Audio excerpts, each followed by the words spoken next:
Dunia hari ini sedang capek. Capek perang, capek konflik, capek dengan kata perdamaian yang sering diucapkan, tapi jarang benar-benar terjadi. Dan di tengah dunia yang seperti ini, muncul satu ide yang bikin banyak orang mengernyitkan dahi. Sebuah gagasan tentang lembaga perdamaian versi Donald Trump. Iya, Trump. Tokoh yang selama ini dikenal keras, frontal, dan sering bikin dunia panas. Sekarang bicara soal perdamaian. Pertanyaannya sederhana tapi mengganggu.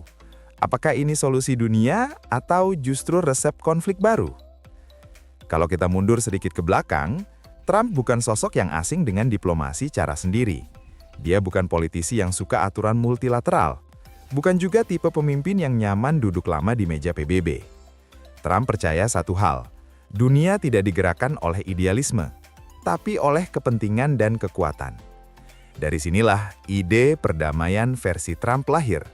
Bukan perdamaian ala PBB, bukan perdamaian berbasis konsensus panjang, tapi perdamaian yang cepat, tegas, dan kalau perlu, memaksa. Apakah perdamaian yang dipaksakan masih bisa disebut perdamaian? Trump dan lingkarannya beberapa kali menyuarakan ketidakpercayaan pada lembaga internasional yang ada sekarang. Menurut mereka, banyak organisasi global terlalu lambat, terlalu birokratis, dan terlalu kompromistis. Masalah dunia berubah cepat, tapi lembaga perdamaian katanya masih bekerja dengan cara lama. Dari sudut pandang ini, lembaga perdamaian ala Trump digambarkan sebagai sesuatu yang lebih realistis. Lebih fokus pada hasil, bukan proses. Lebih peduli stabilitas, bukan perdebatan moral. Bagi pendukungnya, ini terdengar masuk akal. Bagi pengkritiknya, ini terdengar berbahaya. Karena ketika kekuatan besar menentukan definisi damai, siapa yang menjamin suara negara kecil tetap didengar? Tidak bisa dipungkiri, setiap kebijakan global selalu punya dua wajah. Satu wajah idealis, satu wajah politis. Lembaga perdamaian ala Trump kalau benar-benar terwujud tidak akan berdiri di ruang hampa. Ia akan lahir di tengah persaingan geopolitik, perang pengaruh, dan perebutan kepemimpinan dunia. Amerika ingin tetap relevan, ingin tetap memegang kendali. Dan dalam dunia yang mulai multipolar, posisi itu tidak lagi otomatis. Maka muncul pertanyaan berikutnya, apakah ini murni soal perdamaian atau soal posisi Amerika di dunia? Pendekatan Trump terhadap konflik juga berbeda. Ia tidak terlalu percaya pada tekanan moral. Ia percaya pada transaksi. Kamu mau damai? Oke, tapi apa imbalannya? Bagi sebagian orang, ini pragmatis. Bagi yang lain, ini sinis. Karena perdamaian yang lahir dari transaksi bisa rapuh. Hari ini damai, besok kalau kepentingan berubah, konflik bisa muncul lagi. Dan sejarah sudah berkali-kali menunjukkan, perdamaian tanpa keadilan jarang bertahan lama. Sekarang bayangkan skenario terburuknya. Satu lembaga perdamaian dengan pengaruh besar, dipimpin atau didominasi satu kekuatan utama, memutuskan konflik mana yang perlu didamaikan dan mana yang bisa diabaikan. Apakah dunia jadi lebih stabil atau justru makin terbelah? Karena bagi negara yang merasa tidak diuntungkan, lembaga seperti ini bisa terlihat bukan sebagai penengah, tapi sebagai alat tekanan baru. Dan ketika rasa tidak adil menumpuk, konflik biasanya hanya menunggu waktu. Tapi kita juga harus jujur, dunia saat ini memang butuh sesuatu yang berbeda. Pendekatan lama sering buntu. Resolusi demi resolusi tidak selalu menghentikan perang. Maka wajar jika sebagian orang bertanya, bagaimana kalau memang perlu cara yang lebih keras? Inilah dilema besarnya, antara idealisme dan realitas, antara keadilan dan stabilitas, antara perdamaian jangka pendek dan dampak jangka panjang. Jadi, ketika Trump bicara soal lembaga perdamaian, yang sedang dipertaruhkan bukan cuma satu ide, tapi arah masa depan tatanan dunia. Apakah dunia akan bergerak ke sistem yang lebih tegas tapi sempit? Atau tetap mencoba mempertahankan konsensus yang lambat tapi inklusif?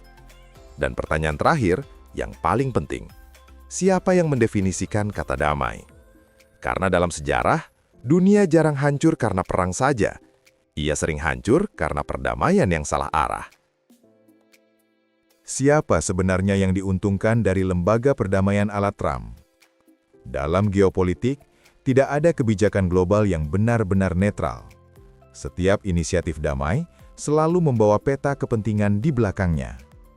Trump memandang dunia seperti papan catur, bukan arena debat moral, tapi medan transaksi. Negara yang kuat menekan, negara yang lemah menyesuaikan. Di logika ini, konflik bukan selalu sesuatu yang harus diselesaikan, tapi sesuatu yang bisa dikendalikan. Apakah dunia butuh perdamaian, atau cuma konflik yang lebih rapi? Mari kita bayangkan bagaimana lembaga ini bekerja dalam praktek.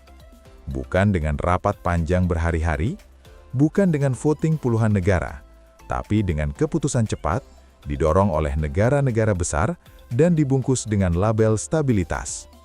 Bagi kawasan yang sudah lelah perang, ini mungkin terasa seperti angin segar. Akhirnya, ada yang berani memutuskan. Tapi bagi kawasan lain, ini terasa seperti penghilangan suara, karena tidak semua konflik bisa diselesaikan dengan satu kunci yang sama.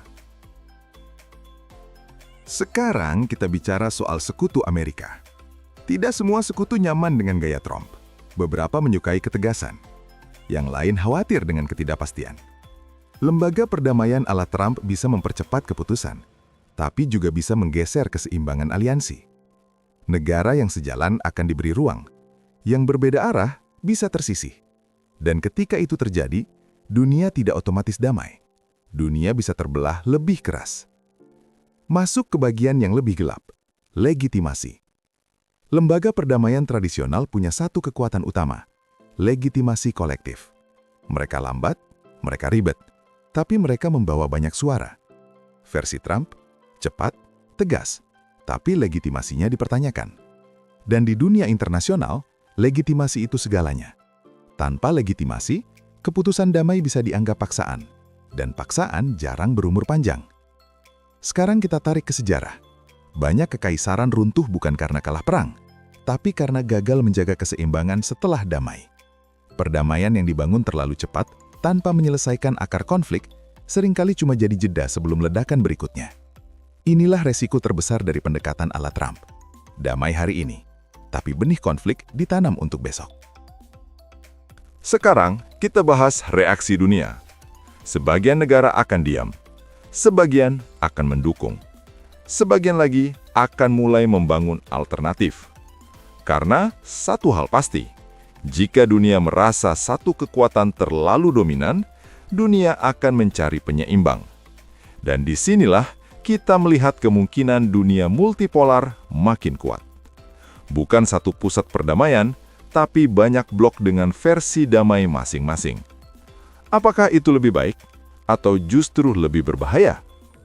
Sekarang, mari kita bicara jujur soal Trump sendiri. Trump adalah simbol dari perubahan era.